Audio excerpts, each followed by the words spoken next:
Hello there, everyone, and welcome to your favorite, I'm going to be bold and say your favorite podcast about Avatar: The Last Airbender. Maybe even top 5, maybe even top 10. I hope there are at least 10. 10 different podcasts of this. That's right. Welcome to Avatar, the podcast. I am your co-host, Booster Greg, and joined, as always, is the wonderful Acorn Bandit. The other co-host, Acorn Bandit. Hello. The other co-host. Hello. So this week, we're going to be talking about Book 3, Episode 14, The Boiling Rock Part 1, or, as we like to call it, Prison Break. Yes, that's right. We are jumping back into the Avatar: The Last Airbender animated series, taking that brief little break with Suki alone. We all hope you enjoyed that episode, and we hope you learned something that you maybe didn't know existed before, or maybe it existed and you didn't realize that there's a couple little writing problems, for lack of a better term, in there. Writing speed bumps. Little speed bumps. Little, let's call them deviations from the truth. That's all. There you go. There you go. I had fun, regardless, talking about the comic, and we hope you did too. Yes, and I can't wait to cover more of the comics. Yes, I know. Now that we've cracked open the first comic book, I am now anticipating The Search and The Promise and all of the others that are going to come after Book 3. Yes, absolutely. And before we dive into the episode and we tell you who wrote it and directed it and all that good stuff, we do have 3 more 5-star reviews to read. Yay! Yes. Our first one comes from Mr. Nerdman, who wrote, "Amazing. Hey guys, love your show. I started watching Avatar in 2020 during COVID and loved it. And I found your show just when you started Book 3. I have binged every episode since and can't wait for every Friday. By the way, Acorn, you need to watch My Hero Academia." You do. You do. I did start. You did? I watched a couple episodes. I know. I watched a couple episodes of season 1. Still need to finish it up, but it is enjoyable, and I see why it's so popular. I love All Might. I love skinny All Might specifically. He's my favorite. Yeah. he's so bitter and everything, and he's the voice of Vegeta. So oh good. My gosh. Perfect. Yes. So there you go. I didn't even know that. You learn something new every day. I'm so happy Acorn started My Hero Academia. Also, Mr. Dernman, thank you so much for titling this Angmazing. We're going to make this stick. We're going to make it a thing. That's what's going to happen. Yeah. There's one thing that Avatar, the podcast, is going to be known for, besides in-depth research and well-produced and well-edited content. It's going to be the term Angmazing. I thought you were going to say the puns. Well, I mean, yeah, the puns, sure. But Angmazing. There we go. Thank you so much, Mr. Nerdman. We super appreciate you leaving the 5-star review. Thank you. The next review comes from Niner Joe 9. And Niner Joe 9 writes, "The better Avatar pod. I have seen Avatar: The Last Airbender a few times and have been wanting to watch it again, but I'm too busy with kids." Oh, Niner Joe 9 preaching to the choir at this point. He continues and says, "Listening to these recaps is just as enjoyable as watching the show. You can really feel their genuine feelings / fandom come through. Started listening a month or 2 ago and am bummed I am all the way caught up and have to wait for 1 episode a week." Not the first time we've heard that. And we feel for you. Not the first time. Yeah. Yeah. Okay. For everyone listening, can you imagine if we were a bi-weekly podcast? Let that sink in. Imagine if we released 2 episodes a month. Imagine if when we began this, my advice of maybe going bi-weekly was taken, but it wasn't. And we worked tirelessly for you, Niner Joe 9. Specifically for you. Specifically, and everyone else, I guess, too, to make sure that as much as we can, that you get Avatar content every week. And remember, if we miss a week and you're not subscribed to the youtube.com/Avatar, the podcast, there's content there for you. So technically we didn't miss a week. Got him. There we go. You're welcome. We have, I think, 4 or 5 episodes of Avatar up now? We have 4. 4, yes. Plus a couple Ang mails too, the old form for Avatar. So go over there, give it a listen, give it a like, give it a share, give it a comment and subscribe. That's what they say. I think, yep, I'm pretty sure that's what they say. Anyways, the next one. That YouTube lingo. The old YouTube lingo. We have one more review to cover today, and it is from Maria. And Maria writes, "All right, Greg, You did it. Not gonna lie, when I read this one, my heart skipped a beat. I was like, oh no, what did I do? What did I do? Maria's talking to me. What'd I do? Whenever a review singles me out is generally not favorable towards me. Let's see what Maria writes. Yes. Maria says, you convinced me to download Apple Podcast to leave a 5-star review. Your dead jet joke from the Day of Black Sun Part 2 sent me to the moon. Oh no. I love it. I was laughing in my car for a solid few minutes. The dark humor is greatly appreciated. The first episode I listened to was The Blue Spirit when it came out. Around the start of lockdown, I worked to keep my sanity by going on hikes and listening to podcasts. Friday afternoons were my favorite days as I got to tune in with you guys. Thank you for creating such high quality Avatar content.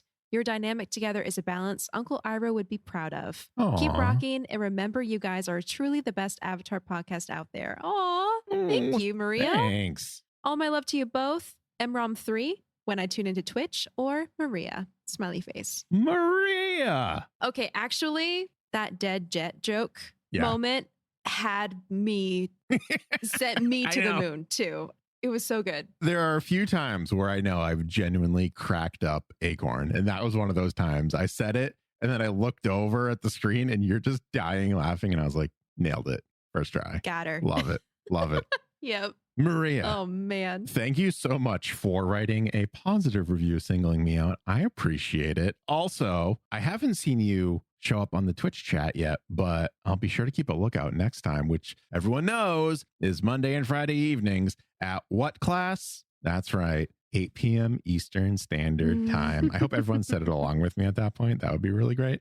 And the last Friday of every month is going to be our new Avatar episode, which, as a friendly reminder, is going to be over on my channel now, twitch.tv/BoosterGreg. Just want to make sure we get that. We did have such a great showing on the last episode. Yeah, it was a really fun one too. We talked about what would we like to see coming out of Avatar Studios. So if you have not caught that, head over to YouTube, which we just mentioned, youtube.com/Avatar the podcast, and watch it there. Yes, absolutely. Okay, enough of the 5-star reviews. Everyone, thank you so much for taking the time to write all of that in. We super appreciate it. It really does make our days. And I check it like several times a day. So as soon as they come in hot off the presses, I see them and I read them and I get so excited. So thank you, thank you, thank you. Thank you, thank you. If you want your 5-star review read on the show, remember, go over to Apple Podcasts, leave a 5-star written review, because if it ain't written, I can't read it. Acorn can't read it. No one can read it. That's how writing works. Yeah, I'm pretty sure. Yeah, it is. I'm pretty sure. Very astute. Yeah, it's these nuggets of wisdom that I pride myself on personally. Yes.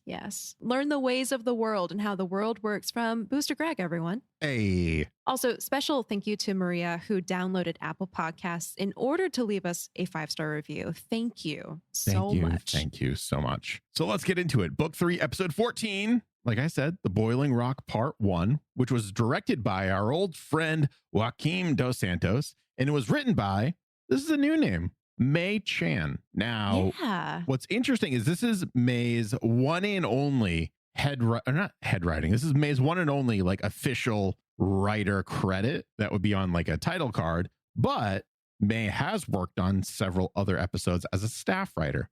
Those episodes are actually some of my favorite ones. They include The Puppet Master, Nightmares and Daydreams, Day of Black Sun Part 2, Western Air Temple, and Firebending Masters. Check, and check.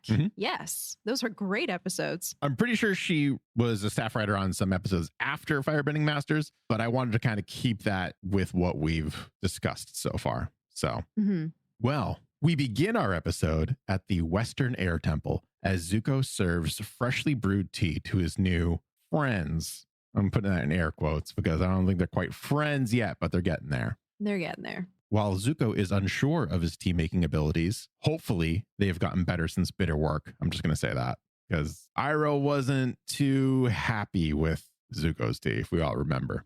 Zuko does attempt to tell one of Iroh's tea jokes, but he completely oversteeps his comedic abilities.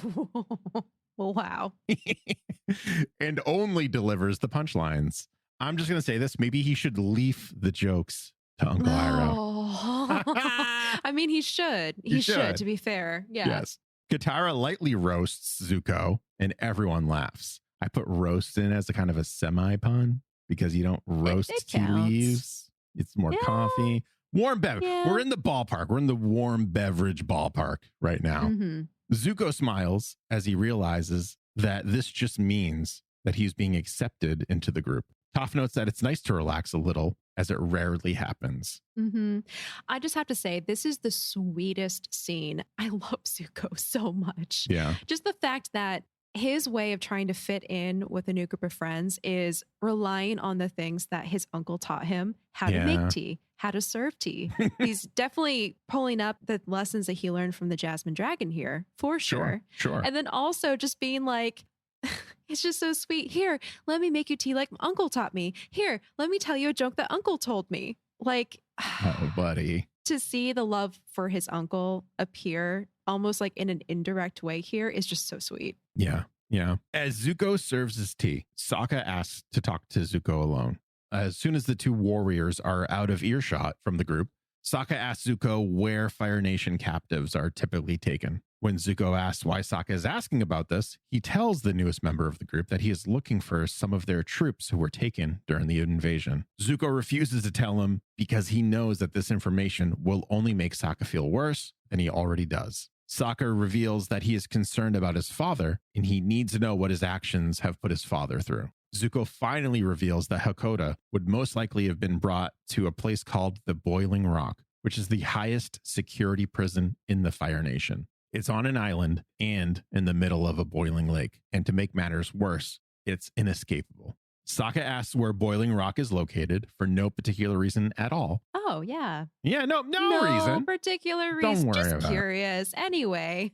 I have a trivia night coming up and I feel like it's going to be asked. Zuko tells him that it's in the middle of a volcano between the Western Air Temple and the Fire Nation, and they actually flew past it on their way to the Western Air Temple. Sokka thanks Zuko, as just knowing this information makes him feel a whole lot better, and he rejoins the group.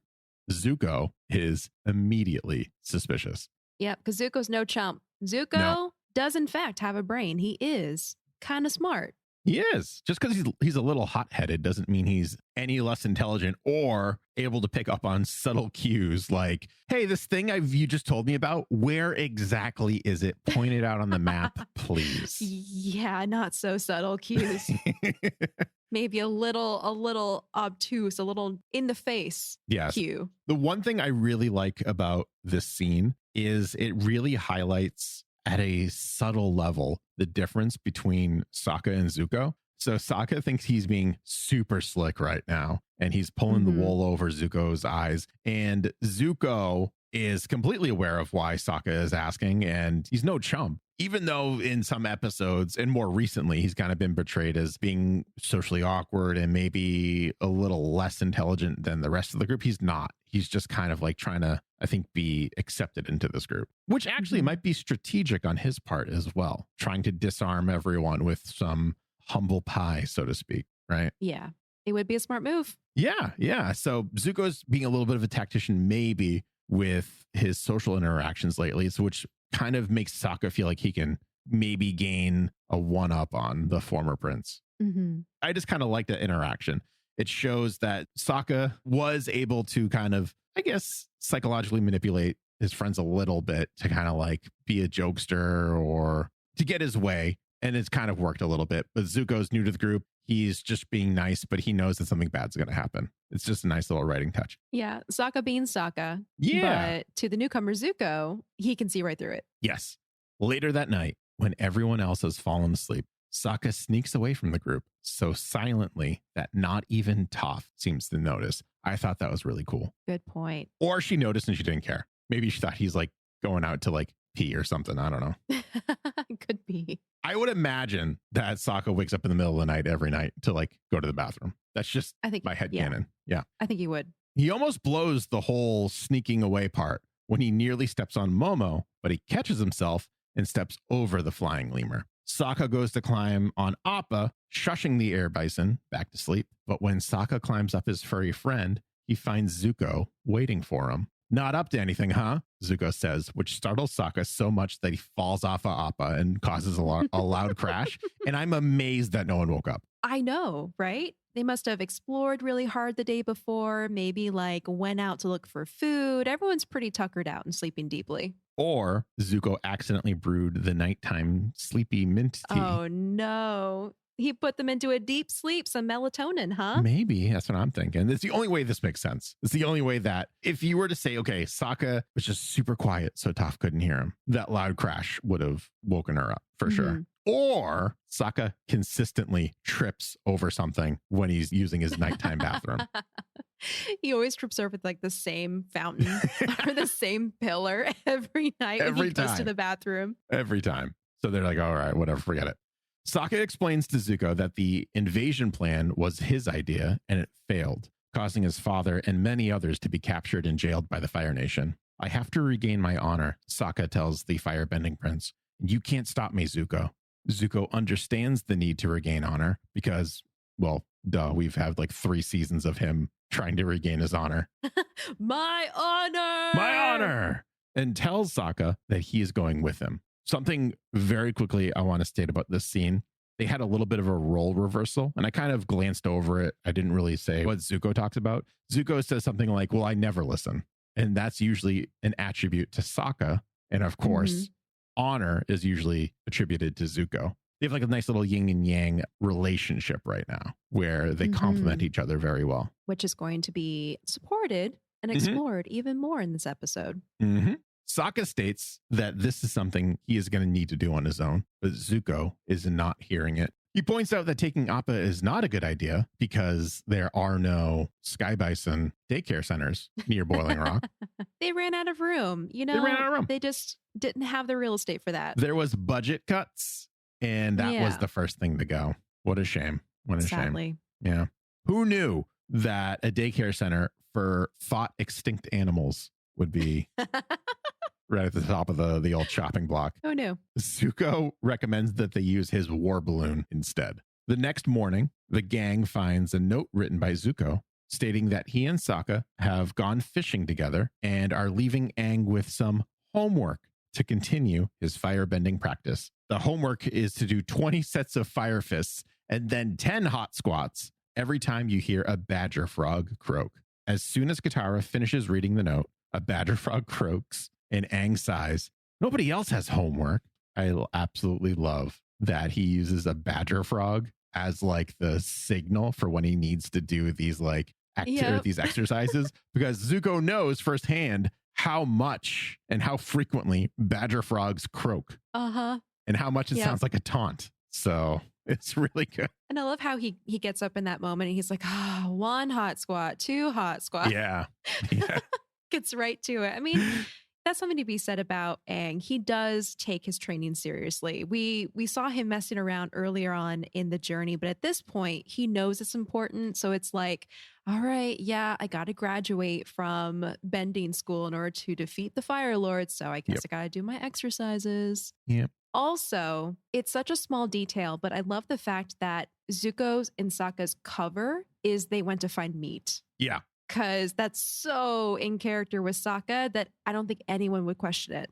Yeah, he's always just finding food. He needs food all the time. He's always hungry. Yep. A couple little fun bits of trivia so far. This is actually the second episode in which Aang appears, but does not do any sort of bending. And the first one was the Puppet Master. Oh, yeah.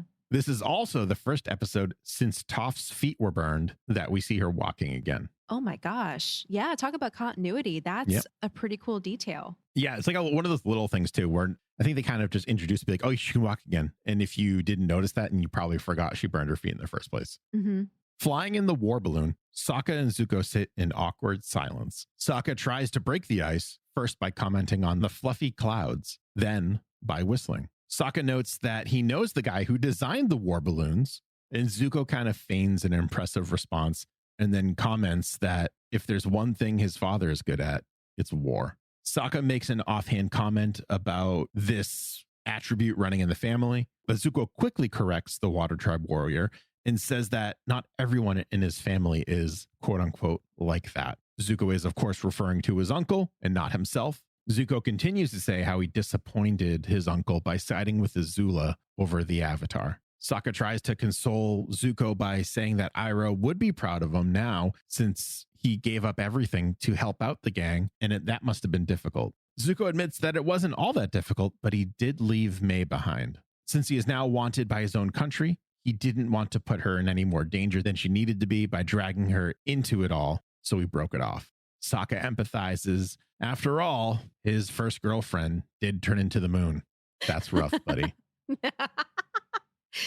Hands down, one of the best scenes in the show, and also one of the best gifts. Yes. It's interesting how much Zuko gets quoted throughout the series. And it's these little like things that he says once, and then it just lives in your brain rent free for all of eternity. It's so good. Yep. And as someone has said who wrote into us, it becomes an inside joke at times. Yeah. Where once you're in the know, you quote Avatar in lines like, "That's rough, buddy." I love the pause before he says "that's rough, buddy," because imagine you're Zuko. You don't really know everything that Team Avatar has been through. You have like a good idea because you've been there a little bit, but you don't really know the big struggles, the more personal struggles. So Sokka's just like, yeah, my girlfriend's the moon. And he's just like, my brain would have been like, what? And then think about it and go, I guess that makes sense. That's rough. Yeah. It's just such a mythical thing to happen, such a like mysterious, huge universal event that happens to this one member of Team Avatar. Yeah. But at the same time, he was there in the Northern Water Tribe. That's true. When it happened. So he probably put two and two together, having seen maybe what happened to UA. Yeah. And then maybe even if he saw what happened to UA, he probably didn't have an understanding or heard. He probably didn't have an understanding of how that impacts someone. Right. So he didn't know that UA and Sokka were flirting, boyfriend and girlfriend, whatever. And now like all of a sudden, oh geez, this thing that I was indirectly responsible for affected this guy like really on a personal level. Yeah. It's fun to watch the two worlds collide. Yeah. With Zuko joining Team Avatar. Because you're right. It's almost like on the same level as when Toph joined them, because Toph hadn't been there for most of their journey through book 1 and half of book 2. So some things like, for instance, with Zuko, they'll explain and she's like, okay, yeah, sure. I'll take your word for it. Yeah. So it's like the same thing now with Zuko, where he knows a lot about their journey and their experience, but the details, the personal accounts, like you were saying, it's all new to him. Yeah. Well, day turns to night. And while Sokka is snoring, typical Sokka, by the way, Zuko spots the prison and wakes up the Water Tribe warrior. Zuko notes that the steam should keep them hidden as long as they're both quiet. However, as the war balloon approaches the prison, it begins to lose altitude. Sokka realizes that the air outside of the balloon is just as hot as the air inside the balloon. And the only option they have now is to crash land. Now, if anyone remembers the Northern Air Temple episode, you'll remember that the only way this balloon stays afloat is because the air inside the balloon is hotter than the air outside of it. Science. So they crash land. Sokka and Zuko are ejected from the balloon, which is now in total disrepair. Zuko wonders how they will get out of the volcano without the ship, but Sokka admits that he suspected this might be a one-way ticket and isn't really worried about it. And when the time comes, they will figure out an exit plan. Zuko is shocked that Sokka knew there might not be an exit, but still wanted to come to Boiling Rock. My dad might be here. I had to come and see, Sokka tells the prince. Want to know some Boiling Rock trivia? Yeah, I do. Well, good, because I'm going to tell it to you. I would be really disappointed if you're like, no, I'm okay.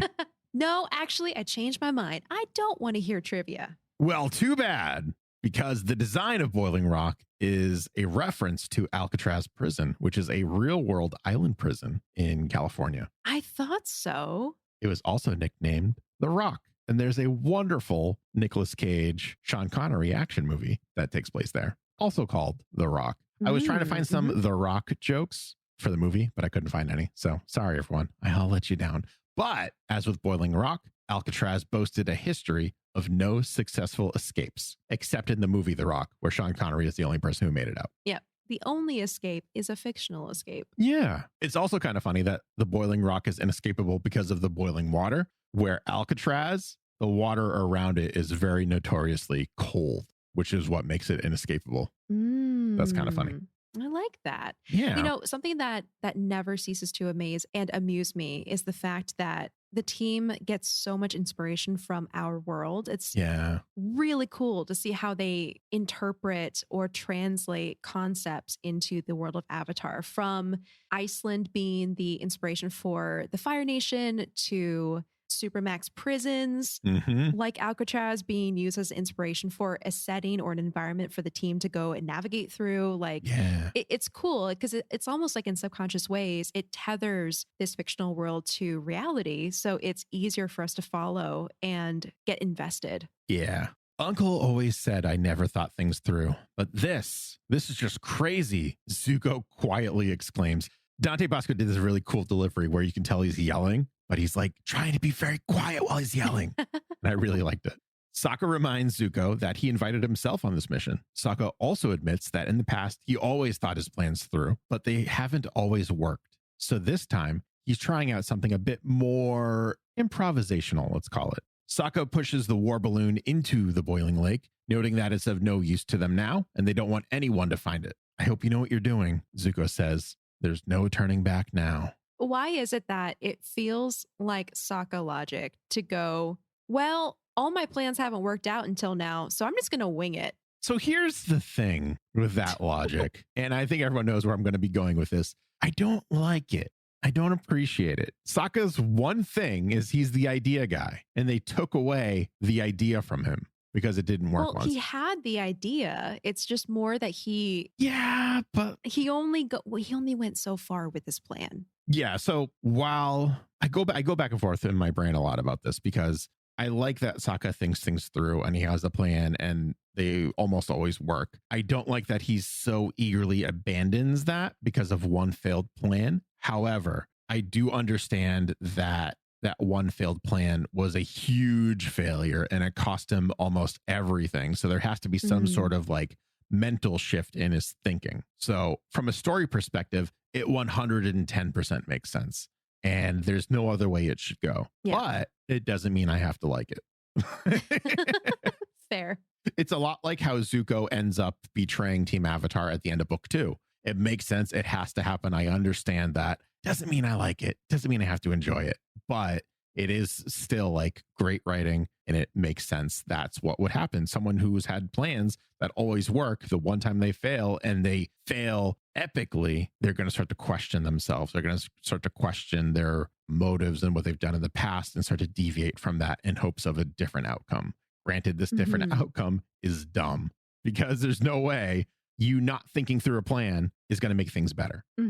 Anyways, that's just my soapbox. Let me step off of it and continue with the... Well, the key here is actually Sokka not thinking through his plan allowed Zuko to come with him, which is going to turn out to be the best part of his plan. I think Zuko is going to show up either way. I mean, we could play the what if game all we want, but I think that Zuko was always going to be suspicious of Sokka asking those questions and always going to be waiting for him at night, whether the plan was thought through all the way or not. I mean, fair. Yeah. Zuko did kind of just invite himself along. Yeah. Yeah, he absolutely did. He really did. By the next morning, Sokka and Zuko have managed to infiltrate the prison and come out of a supply room wearing prison guard uniforms. While Zuko hopes the disguises work, Sokka reiterates the plan: lay low and find Hakoda as quickly as possible. As soon as he finishes his sentence, I'm calling it a gaggle of guards. I just think it sounds funnier. I know guards come in groups, not gaggles, but it's just fun to say the word gaggle. Anyways, a group of guards rush down the intersecting hallway. Guards, there's a scuffle in the yard. Come on. One of the guards shouts at our disguised heroes. Zuko and Sokka rush to the yard and find a guard provoking an inmate who is trying to go about his day. The inmate, Chit Sang, tries to return to his cell, but a guard lashes at him with a fire whip. Zuko instinctively steps up, but is stopped by Sokka, who reminds the prince that they cannot blow their cover. The scuffle is escalating even further by the guard, who answers every question that Chit Sang has with a taunting remark. The guard even forces the disguised Sokka and Zuko into the demeaning altercation. Finally, Chit Sang loses his cool when the guard tries to force him to bow down. The guard bends another fire whip at Chit Sang, but this time the prisoner bends it back at the guard, who is able to quickly dissipate the counter. The bully guard shakes his head and condescendingly reminds Chit Sang that firebending is prohibited, and for this indiscretion, he will be going to the cooler. Dun, dun, dun. Bum, bum, bum. The guard demands that Sokka help him take the prisoner into the cooler. Meet me back here in an hour, Sokka whispers to Zuko as he brings Chit Sang to the cooler with the bully guard. The cooler, by the way, is the name of the isolation cells used in the prisoner of war camp in the film The Great Escape. Oh, I never saw that. Me neither, but my research has brought me to this fun fact, which is just a nice little cool, pun intended, way to bring in fun little references or little tidbits of like real world knowledge and winks and all that into Avatar, which is nice. Yeah, which we've already kind of established with Alcatraz being the inspiration for the prison. Yeah. I also found that in the fictional world of Avatar, the prison, Boiling Rock, was created kind of late in the 100-Year War by Fire Lord Ozai, who spared no expense in the construction of the prison. There were hundreds of prisoners there, of whom more than half were firebenders. So the fact that Chit Sang is a firebender here supports that. And that little tidbit comes from some of the lost lore from the original website for Avatar. Yeah. Also, here's a voice acting note. The bully guard is voiced by Roger Rose, who has voiced Superman and Amazo in the Batman, the Brave and the Bold animated series. He's also lent his vocal talents to Where's Waldo, Tiny Toons, Batman the animated series, Where on Earth is Carmen Sandiego, The Tick, Quack Pack, Johnny Bravo, Zatch Bell, The Grim Adventures of Billy and Mandy, and the Superhero Squad Show. And there's a whole bunch more, but that's just like some of the highlights for him. Wow. Chit Sang, his voice actor, this is the only thing he's ever done, which was kind of cool. Yeah. So he did a good job. He did a very good job. I was actually really surprised that this is his only voice acting role, or his only role in general. His name was Ezekiel Rollins, by the way. I thought for sure he was Phil Lamar. It sounded kind of like Earth King Kue, and like that, like some of his enunciations have that like Phil Lamar kind of like, I don't know, je ne sais quoi about it. If you want to be French about it, I guess. But it's not. It's Ezekiel Rollins, and this was it, which is really a shame because I really liked Chit Sang and the performance on it. Yeah. And a final thing about the character, now that we've met Chit Sang, I learned that the character was named after the father of Mei Chan, who we've established is the writer of this episode. So a nice little nod from the staff. It is. I'm going to say this now before I forget, because I'll probably forget later on. I really liked Chit Sang the way I really like Zhao. Like he's just... Oh, yeah, I could see that. He's not a very nice person, but like he's just kind of funny and entertaining to me, and I enjoyed him. Yeah, it's just that quality that's entertaining. That he thinks he's smarter than he actually is. Like that kind of thing. Yeah. Anyways, we rejoin Zuko as he is being teased for wearing his helmet in the guard's lounge, because we all know if he takes it off, everyone in the Fire Nation is going to know who he is. Mm-hmm. One of the guards assures him that it's okay to take off his helmet and to relax a little bit. Zuko comes up with an excuse as to why he's wearing his helmet. It was something along the lines of like, well, if someone tries to attack me, I will be caught off guard. But no one's really buying it. Give it a week. He'll loosen up. The female guard sitting at the table chuckles. Zuko asks if it's okay to get some advice from the veteran guards, kind of buttering them up a little bit. Again, Zuko kind of reading the social scene, reading the room, and trying to get the answers that he needs. Yeah, he's doing a good job actually blending in, because a new guard who is trying to do a good job would be concerned about all of these things, you know, like protocol being a certain way. It kind of gives me the vibes of like that new employee who reads the handbook front to back and is like quoting the handbook to everyone else who's like been working there for a while and are like, buddy, just calm down. Like it's not that serious. Yeah, always asking like what the proper code is for plantains, and then they're just like, just put it in as bananas. That's fine. No one's gonna know. No one's gonna know. Right. The other kind of reading I got off of this situation is that Zuko, by buttering up these guards, is kind of also making it less likely that they'll suspect him as being not one of them or a traitor or whatever, because, you know, once you start to like someone, you kind of get that little bit of a denial where it's like, no, they're not like that. They can't, he couldn't possibly. So he's kind of trying to work that in. Yeah. So Zuko asks like, hey, can I ask you guys some advice from the veteran officers here, the veteran guards? And the female guard very quickly answers that no, he cannot date the female guards. The male guard notes that he wouldn't want to date any of the female guards anyways, which prompts the female guard to throw a cup at him. I hope, I pray, if anyone is a patron, if anyone is at the $5 or more tier, and you get picked to do a Sacred podcast, I will allow you to choose 2 characters if they are the male and female guard, because there's clearly a backstory here. Oh my God. Absolutely. And you can go over to patreon.com/avatar the podcast if you want to support in a way that is not a 5-star review or, just telling your friends or even just listening. But I saw this altercation and the guard in the background laughs at it too a little bit. And in my mind, there is a backstory here. There's a story there somewhere. There's something here. It's so funny. And I watched this episode like 5 times. And every time this happens, I'm just reading their so intently, their body language, everything. It's so good. I don't know what it is. Secret podcast has gotten to. You're like, let's come up with stories for every background character.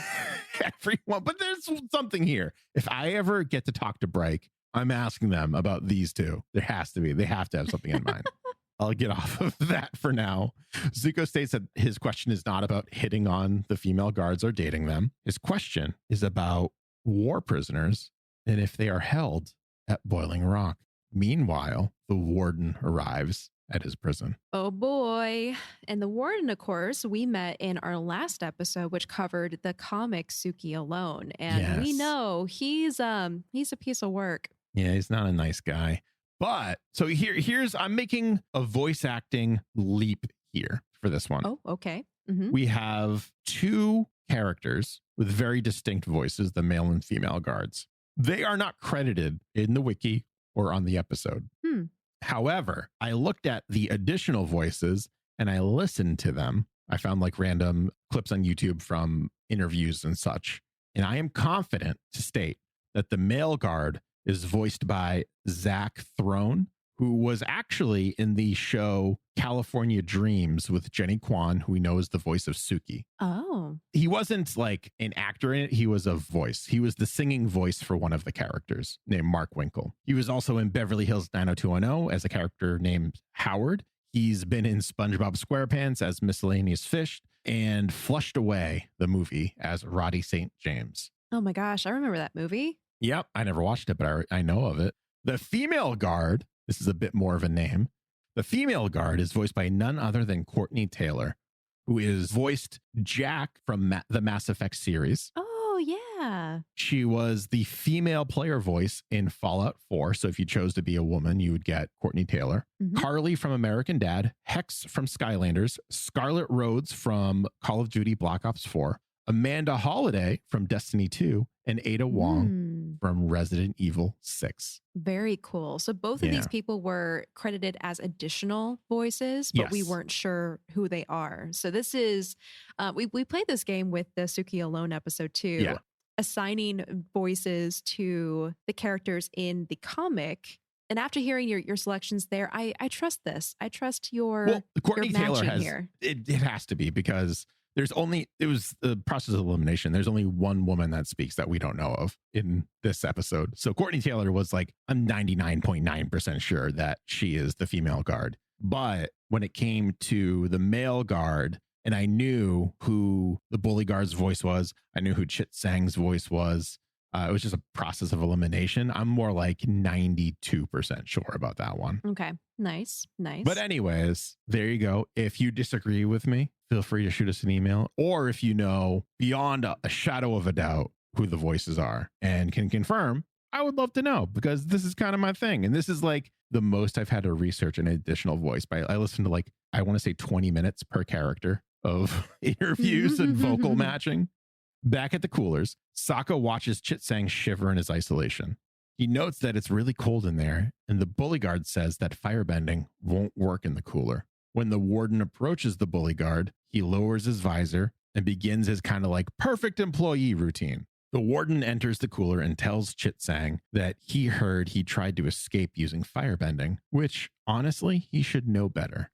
Chit Sang tells the warden that he wasn't trying to escape, but the bully guard calls him a liar. The warden doesn't seem to care who is lying, and he reminds Chitsang that nobody has ever escaped from him and nobody ever will. He would rather jump into the boiling lake himself than let that streak end. Now, go back to your shivering, he coldly tells the prisoner and leaves the cell. Like I said, the warden's a piece of work. The warden is voiced by Wade Williams. I know Wade Williams predominantly for being the voice of the Black Mask in the Batman Under the Red Hood animated movie, which is my favorite animated movie from the DC universe of all time. He was also the voice of the warden at Blackgate from The Dark Knight Rises, which is really cool. Another warden.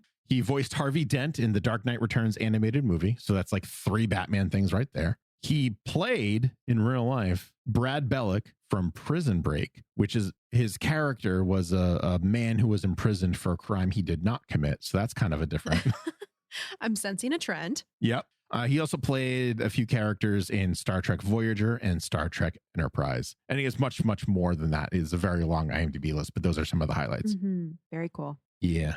Back at a tower overlooking the courtyard, Zuko meets up with Sokka, who is not quiet about their identities at all. He's like, hey, Zuko! And Zuko's like, quiet, someone will hear. Zuko tells Sokka that he learned that there are no Water Tribe prisoners at Boiling Rock. Sokka is in disbelief and bangs his head against the wall in frustration.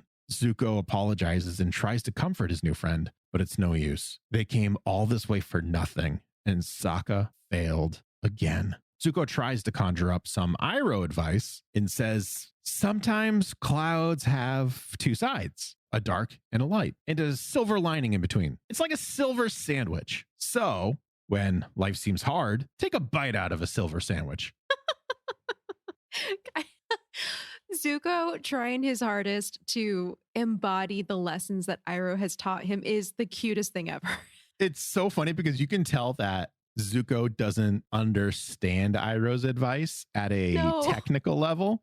Yeah. So like what his brain tries to do is, all right, find an analogy or a metaphor somewhere and just go with it and see where it takes you. That's what he does. And it never takes him anywhere good. But Sokka seems to lighten up a little bit and says, maybe we haven't failed after all. And his eyes widen as he runs over to the railing. Zuko can't believe his words of wisdom worked, to which Sokka quickly lets him know that Zuko's thoughts and words and metaphors made no sense whatsoever. Sokka does point down at a single prisoner who is sitting on a rock alone. That's right, everyone. It's Suki. It's Suki. It's Suki. The prisoners are ordered to go back to their cells, and Sokka rushes off with hearts in his eyes. So cute. I love it. And this is where I'm happy that we covered the Suki Alone comic first before we got to Boiling Rock, because we got to see what she's been up to before Zuko and Sokka arrive. And we even see Zuko and Sokka arriving at the end of the comic. So it's not that hard to imagine that Suki's just been kind of biding her time, just waiting for the next thing after getting that. I'm not going to spoil it in case you haven't listened to the episode. Once she gets that reminder that she's not alone. Yes. If you haven't listened to the episode, go back now. Your podcast app will save your spot here, and then we'll welcome you back. Hey, welcome back. You listened to the episode. Good for you. Okay. I also really enjoy that, reading that comic, because we see why Suki is so distraught in the courtyard alone. Exactly. Yeah. So that was really cool to kind of like, you could really headcanon that and be like, well, you know, she's in a supermax prison. Of course she's going to be miserable, but it's good to see like the details and how much she was broken by the warden. So anyways, Sokka finds Suki's cell and walks in. Suki is immediately on the offense and demands to know if she did something wrong in a mocking tone. Sokka, thinking he's being hilarious, crosses his arms and says, "What's the matter? Don't you recognize me?" Suki coldly replies that all the guards look the same to her. "Oh," Sokka smugly replies, "then maybe you'll recognize this." Sokka purses his lips and goes in for a kiss, but is quickly thrown against the cell door. And of course, he thinks he's being so smooth here because he's basically reenacting the last time they met in Full Moon Bay. Yes. So Sokka thinks he's being clever, hilarious, and awesome, and romantic, maybe even, by saying like, "Hey, I remembered this last time that I saw you and I didn't recognize you. So here, this is a big hint. But Suki It's like is a big reading flirt. it. Yeah. And Suki's like, no. Throws him against the wall. Helmet pops off. And she's like, oh my God, Sokka. Yep. So good. So she runs over to Sokka and just falls into his arms, like gives him a big old hug. They hold each other and tears of joy fall from her face. Suki tells Sokka that the other warriors are not here. She is only here because she is the leader. Now, real quick, after watching this episode so many times and really analyzing it, now I can see where the writer from Suki alone got the idea that she is the leader of me all too. of the Kyoshi warriors. I feel like maybe only these 2 episodes were watched and heavily researched and nothing really prior to that. Yep, I can see that. Yeah. But we kind of discussed on the last episode that she was the leader of her sect or her like little group on the island, but not of ultimately all the Kyoshi warriors. Sokka tells his girlfriend that they're getting out of here. Suki admits that she's so glad to see him and that she knew that he would come for her, and they kiss. I don't like that she says this line. I don't like that she's like, I knew you'd come for me. Yeah, it Doesn't wasn't the fit. initial plan, but we're glad that we found you. It's like awkward. I was here for my dad. Yeah. You're like second place prize, which is kind of weird. Your consolation prize. Yeah.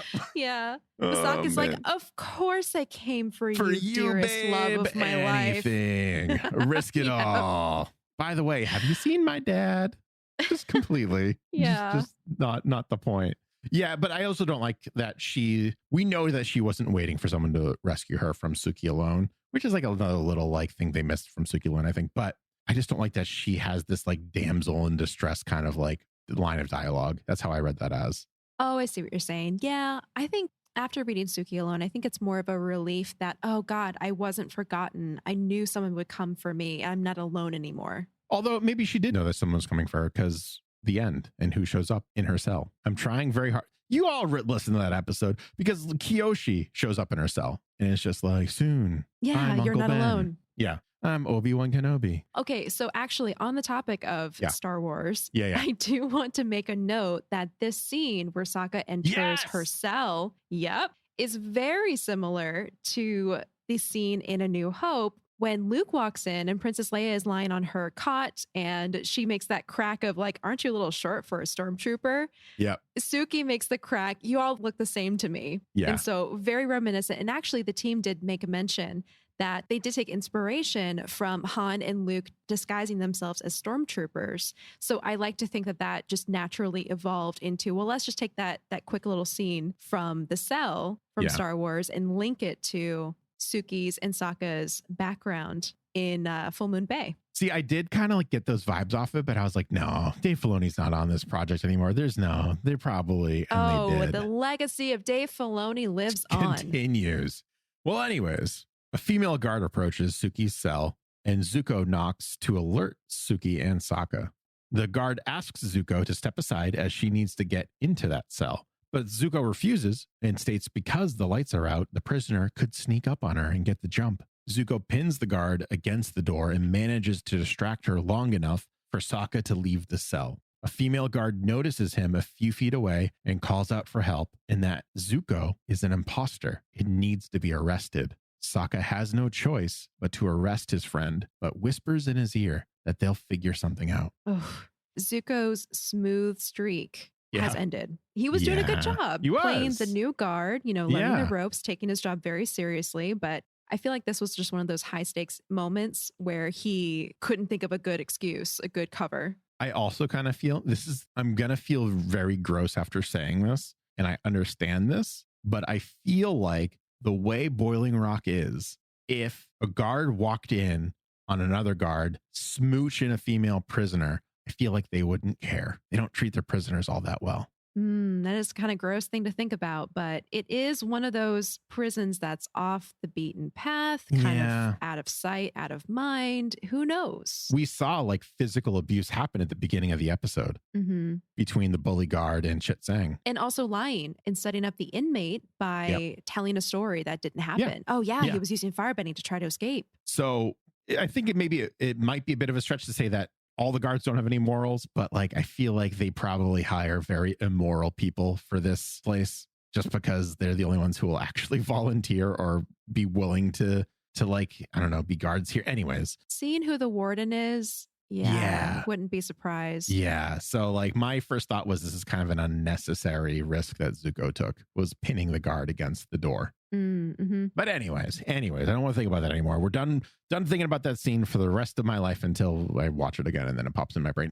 A little while later, Zuko is visited by the warden in his own cell. Zuko is surprised to find out that not only does the warden know who he is, but that he is also May's uncle.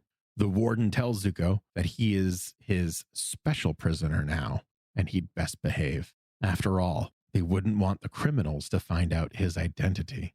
The warden tells Zuko that while he does intend to collect the reward for Zuko's capture, he is not eager to let this opportunity go so quickly. The warden leaves the cell and the door closes behind him. That's very unnerving. Yikes. Yep. And the reveal here that the warden is May's uncle. Uh-oh. Mm-hmm. I didn't realize how little surnames we get in Avatar: The Last Airbender until this scene where I'm like, what's anyone's last name at this point? Besides Toph. I don't know. Besides Toph. That's all we get. That is a fun piece of trivia that I feel like we've covered before. The fact that there are maybe 2 or 3 characters in the whole world of Avatar that have last names. Yeah, it's just, it never really like dawns on me until I'm like, oh yeah, Mr. Sokka Water Tribe. Wait a minute. That's not. Yeah. Later on that day, Suki and Zuko are mopping in the same area. Oh, good. You guys have met, Sokka says as he walks up to the two. Suki reminds Sokka that she's already met Zuko when he was burning down her village. Zuko stops mopping for a second and apologizes for his actions that day and adds one of those friendly, it's nice to see you again after the apology. Mm-hmm. Like, why did you, I don't know, so awkward sometimes. Oh yeah, sorry about that. But it's nice seeing you again. Okay. Zuko. Good to see you. How's the weather today? Yeah. How about Earth Rumble 7? Any predictions for that? Yeah. The 3 enemies of the Fire Nation slip away. You get it? Because they're mopping and this floor might be slippery. You're all smart. You get it. And go over their plan to escape. Sokka tells them that the cooler is their best way of escape. Since it's completely insulated, it's the perfect boat for getting through the boiling water. Zuko is a bit unsure of the idea, but Sokka is convinced it'll work. Sokka continues to tell the group that he found a blind spot between 2 guard towers, which also has a current that will take them straight across the boiling lake. As long as they remain quiet, no one will notice. I feel like that sentence is famous last words in this episode. Oh, totally. Absolutely. But the plan. Yeah. Cool fun fact. We've already established that. Cool fun fact. Cool fun fact.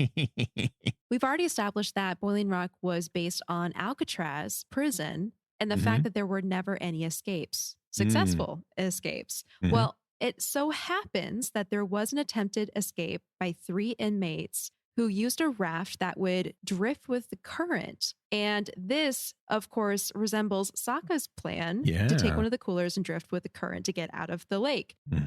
Again, just a really cool head nod. It makes sense because it was actually attempted. Yeah, absolutely. Well, unfortunately for the gang, Chit Sang has overheard the whole plan, and he plans on blackmailing his way into the plan. I love that sentence. That's not an awkwardly worded sentence at all. It's purposefully made. Sokka tries to cover up the plan by saying that the only thing they are hatching is an egg. Wow. Smooth. So stupid. I love it. This obviously does not work, and the group is forced to include the abused prisoner. The first step of the plan is to get Zuko inside of a cooler so he can unbolt it from the inside. Chit Sang smirks. This is something he can definitely help out with. Zuko and Chit Sang stage a fight, complete with the worst trash talking I have heard in a fight, I think, ever. Is it really worse than the time Katara and Sokka pretended to fight to get her arrested for earthbending? It's like that same vein. I had like shades of that come through. I loved it so much. I do appreciate the little grammatical joke in there, though, where Chit Sang corrects him and says, it's whom you're shoving. Yeah, that's the trash talk. Correct this vocabulary. Great. Good job. So they've staged the fight. Sokka ends up calling for backup. And when the backup arrives, Zuko firebends at Chit Sang super visible so everyone could see it, Mm-hmm. which lands him immediately into the cooler. Later that day, Sokka opens the door to the cooler and tells Zuko that he can take him to a cell if he's learned his lesson. Zuko inhales deeply and exhales fire. He smiles and says that he's learned his lesson completely and reveals all of the bolts in his lap. Which is kind of impressive because earlier we saw that Chit Sang was just shivering in the cell. It didn't seem like he was able to firebend. I think that's the whole point too. It is. The cooler is so cold that you can't firebend, and yet Zuko can. I would say you can't firebend unless you understand the true nature of firebending. Exactly. Yeah, I love that little. It's like this slight little callback to the firebending masters. And it also just visually looks really cool because he has that, like, you see like a little bit of like the vapor from how cold it has come out, and then fire just like engulfs it. It's so cool. And who doesn't like Zuko being a badass? Let's be honest. Yeah. So awesome. Sokka tells Zuko that Suki and Chit Sang are waiting for them at the blind spot. But when two guards walk by, the friends learn that more prisoners are set to arrive at dawn. And the incoming group includes robbers, traitors, war prisoners, and maybe even a pirate. War prisoners means that Hakoda could be coming to Boiling Rock, and Sokka is torn. He's not sure if it's right for him to risk Suki and everyone else's freedom by delaying the plan for a day on the off chance that his father could show up. Zuko leaves the decision up to Sokka. So the blind spot, this whole big plan about the blind spot is also kind of resembling Hilt's escape strategy from The Great Escape, which was Steve McQueen's character, according to my research. Oh. So their escape strategy was cutting through a barbed wire fence in a blind spot between two guard towers. Well, little like, it shows they're doing their research. Could also be inspiration for the blind spot in Suki alone, too. That's true as well. I mean, I think that blind spot came from this blind spot episode or this reference. So yeah, exactly. Yeah. Also, they mentioned that there's a pirate who's coming to Boiling Rock. Yeah. And I was so bummed that they didn't include any of the pirates that we know and love from Pirate Barker O and the pirate captain's like crew there. Yeah, no one we could recognize, which I was really hoping. There's a couple prisoners who have like buns and mustaches, and they're a little similar to the pirates, but like it's not them. Not matches. Yeah, it's not them. It was such a bummer. The two join up with Suki Chit Sang's BFF and girlfriend? ? Chit Sang tells Sokka that his girlfriend and his best friend are coming too, and Sokka doesn't really fight him on it. Zuko asks if Sokka really wants to give up the chance to redeem himself and his honor. Suki overhears this and listens as Sokka tells them that if he just cut his losses at the invasion, maybe everyone wouldn't be in this mess. Sometimes it's better to call it quits before you fail. Zuko eventually gets some wisdom out, even though it's a bit misworded, let's say. He says, "You're going to fail a lot before things work out. And even though you'll probably fail over and over again, you have to try every time. You can't quit because you're afraid you might fail. Hey, if you two are done cuddling, can we get a move on?" He doesn't really sound like that, but in my brain he does. Chit Sang says to the three friends. Sokka decides to stay behind, and Suki and Zuko decide to do the same. Chit Sang, on the other hand, has no problems with leaving the three behind and set sail, so to speak, into the boiling lake with his lady and his broski, his bro Sidon, Abraham Lincoln. I'm done. Sokka hopes that he made the right decision and that he hasn't cost them their freedom. Of course, Sokka's plan didn't really account for a couple different things, which would be the actual heat of the lake and the slow current. Ooh, yeah. That cooler's not going to stay cool for long enough. And this is something Chit Sang and his company are now realizing because they are melting. Chit Sang rips off a piece of the cooler to use as a makeshift oar. Unfortunately, the boiling water splashes back at the prisoner, causing him to scream in pain.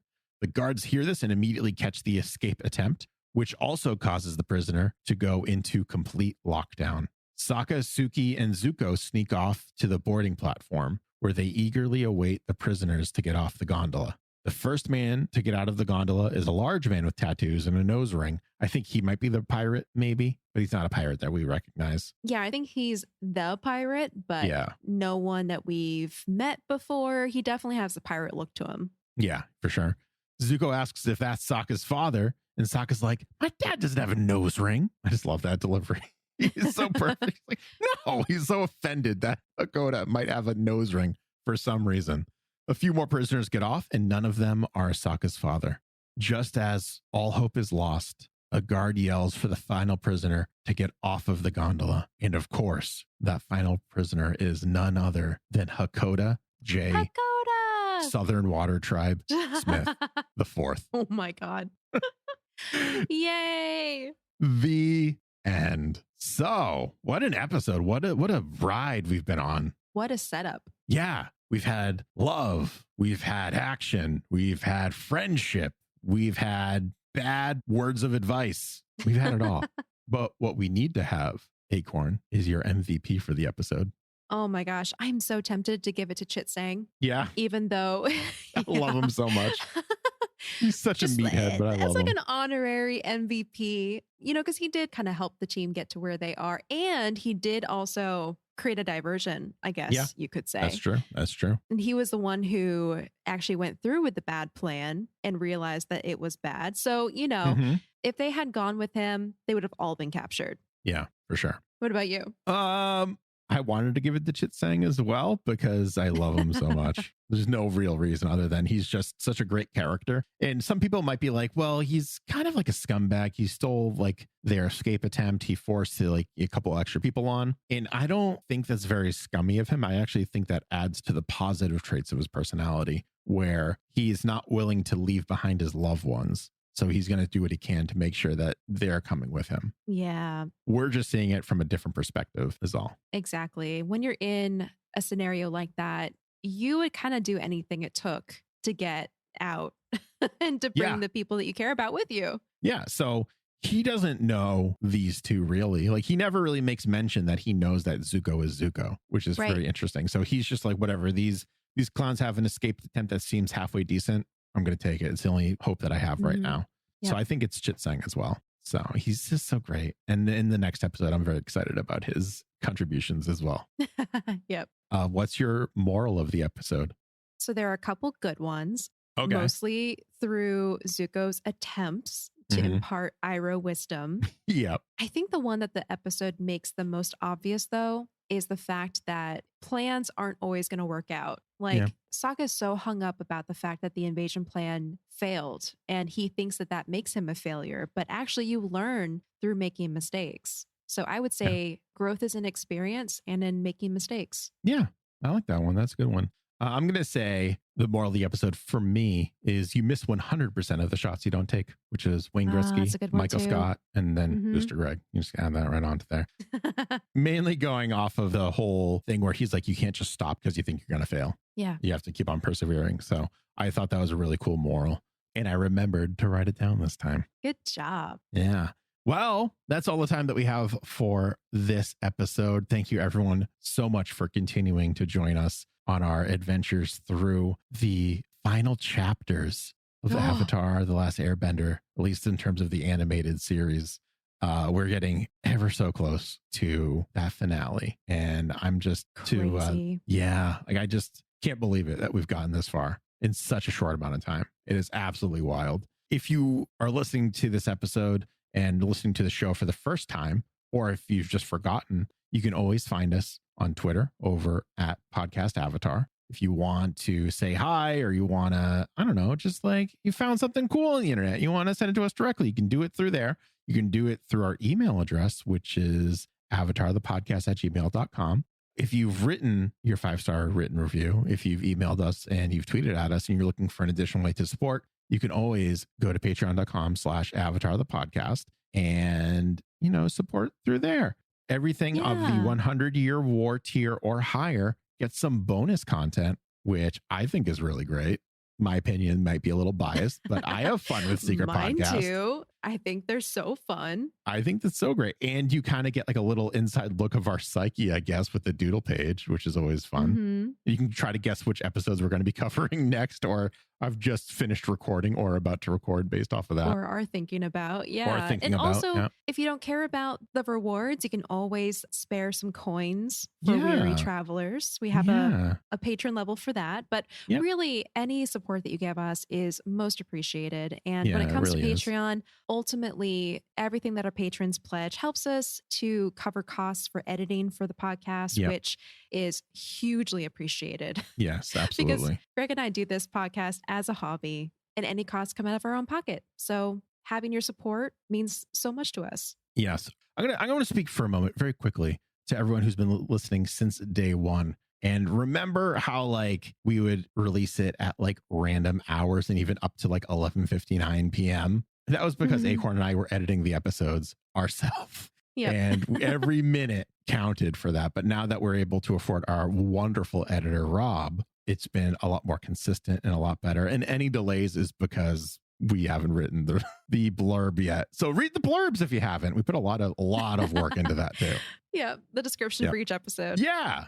So thank you everyone who supports regardless. We super appreciate it. And we love it. And all the emails and everything, it just makes our day and makes us really want to continue doing this, and makes us sad when we reach big milestones like the end, which we're so close to. I know, the end of book 3. Yeah. Can't believe it. Yeah. Well, if you can't believe that, you also might not believe that I stream at twitch.tv/BoosterGreg on Monday and Friday evenings at 8 p.m. Eastern Standard Time. Recently, we went through the PlayStation game Dreams and played 4 seasons on stream, which is the Avatar: The Last Airbender built. It was built which is dream. Phenomenal. Let me tell you. If you missed that, I did save it as a highlight on my Twitch page. I am going to export it to my YouTube at some point. I'll probably put it on the Avatar one as well. It was so cool. Like, I was blown away. I did not expect the details in there. Let me put it to you this way, everyone. This was the one thing I'll tell you. And then you have to promise that you're going to go give my channel a follow so you get to catch Avatar, and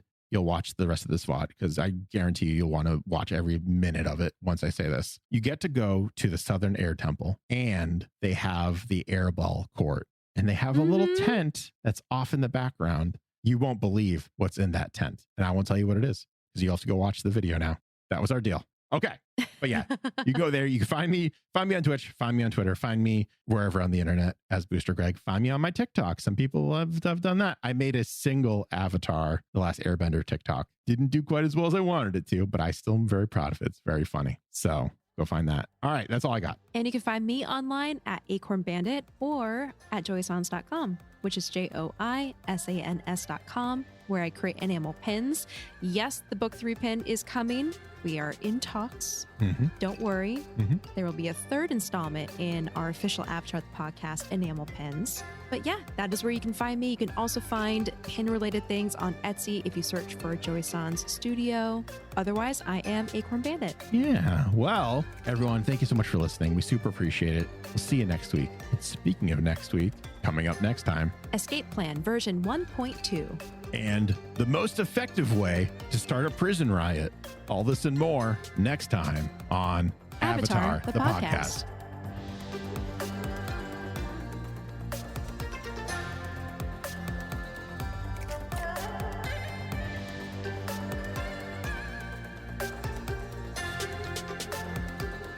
Avatar the Podcast is a proud part of the Geek Generation Network. Remember to check out all of our podcasts at thegeekgeneration.com.